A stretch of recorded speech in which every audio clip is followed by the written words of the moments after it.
What if you could enter a classroom and have highly customized course content just for you? Business principles that you not only learn, but apply to your very situation, your company, or even the geography you come from. Thanks to some clever big data programs, this has already become a possibility. INSEAD's Chaired Professor of Management Science, Phil Parker, joins us now to tell us more. Phil, thanks for being here. My pleasure. So Phil, you found a way to create hyper-customized course content beyond anything we've ever seen. Tell us a little about this innovation that you've created.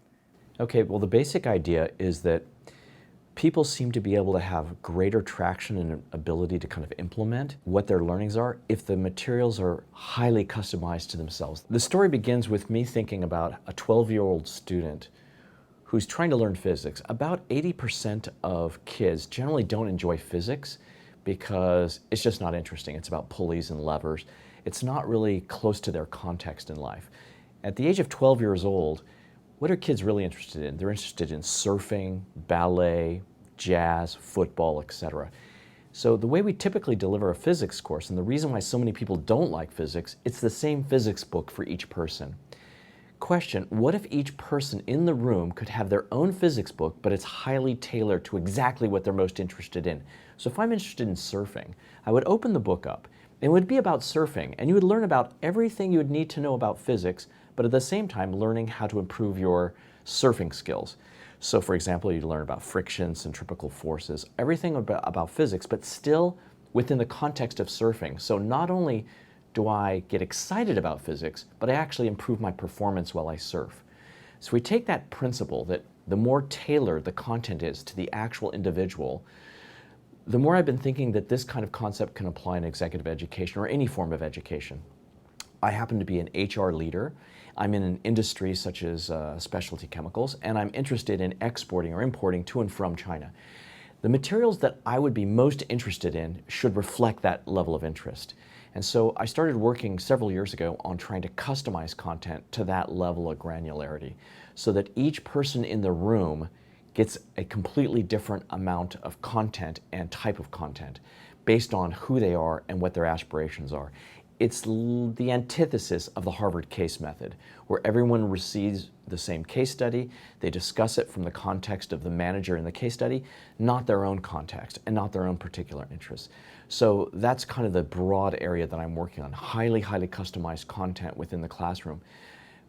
It's not just limited to the content, it's also how the pedagogy takes place. So for example, in action learning projects, each person has the opportunity to custom design the action learning project to themselves, and materials are created in advance that are highly customized to their actual projects. And how did you first come to think of doing this? It started quite a while back when I did projects around the world. I worked in maybe about 20 countries doing projects. And I realized that for foreign direct investment, often companies want to invest in very obscure areas of the world. Let's say a small company that makes shower curtain rings in Haiti. And there's very little content available that can help investors understand what the market potential would be for those products. And so there tended to be just a lack of materials for these very small investment categories.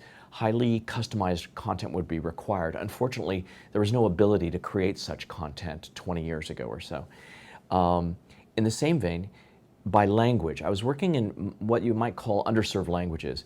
If you look at an American bookstore, there are many books on any subject, such as self-help. If you go to a French bookstore in France, there are many books as well in self-help, but far fewer than in the English language. And you might think that the French don't need all that much self-help and the Americans need a lot of it, but the truth is there's just less people who speak French. So if you go to smaller language such as Italian, there's even less people that would be addressable in that market. In essence, the economic potential of languages is reduced dramatically when you're going to languages such as those in Africa or in underserved or emerging markets. So I started specializing in creating content, especially simple things like language learning books, mathematics books and things like that, for these underserved segments. In essence, creating a customized content platforms that allow highly customized content down to the village level, for example, reflecting their local climate or their local soil, the local crops that they grow, etc. And so that's what I've been working with for the last few years.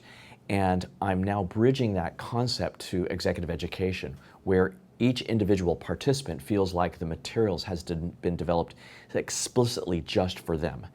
And the bridge started about 10, 15 years ago when I started trying to bridge this gap across multiple languages and multiple product categories that were simply, quote, underserved by the traditional publishing industry. And what does this material look like in the classroom? It depends. If it's a small classroom in a village in Uganda, it's actually textbooks. If it's executive education, it might be a combination of reading materials, maybe a binder with printed materials. It can be in PDF format. There's video formats. We've actually done some 3D games for students in educational formats. It really depends. A lot of younger people are very attracted to the gaming format. So when you play a game that would be specific to your industry or your product, it would be in that format, kind of high-end Xbox 360 gaming environment. Or it can be just online dashboards where people get to see industry statistics, download those statistics, manipulate them, bring them into PowerPoint slides, manipulate the PowerPoint slides to be exactly specific to their industry or their situation. So there's no specific format. We're rather agnostic. Some people prefer one format, other people prefer a different format, so we try not to prejudge what's the best format. Phil, thanks for joining us on INSEAD Knowledge. My pleasure.